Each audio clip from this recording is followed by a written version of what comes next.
Hello বন্ধুরা, তোমরা সবাই কেমন আছো? আশা করি সবাই খুব ভালো আছো। তো আজকের আরেকটা অন্য ব্লগ নিয়ে চলে এসেছি তোমাদের সাথে শেয়ার করতে। আজকে ছিল ম্যারেজ অ্যানিভার্সারি, তো সেই জন্য এসেছি সেনকো গোল্ডে। হাজব্যান্ড আমাকে নিয়ে এসেছে কিছু স্পেশাল গিফট আমাকে দেওয়ার জন্য। তো অলরেডি আমাদের অনেকটা লেট হয়ে গেছিলো যখন সেনকো গোল্ডে পৌঁছাই। তো সেই জন্য বাস কিছু কিনে আমি সঙ্গে সঙ্গে বেরিয়ে গেলাম, ওইখানে একদম দেরি করিনি।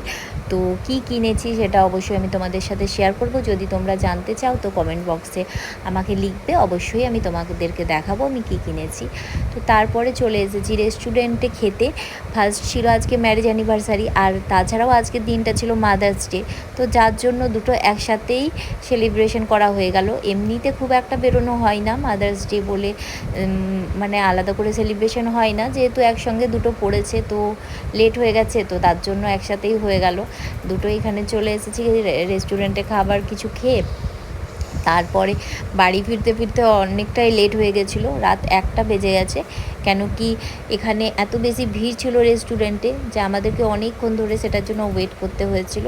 কারণ এখানে তো মানে মাদার্স ডের জন্য ভিড় ছিল, প্লাস আজকে সানডে ছিল, তো দুটোর জন্য এত বেশি ভিড় ছিল যে বলার নেই, যার জন্য অনেকটা লেটই হয়ে গেছে। তো অবশ্যই তোমরা জানাবে আমার ব্লগটা কেমন লেগেছে।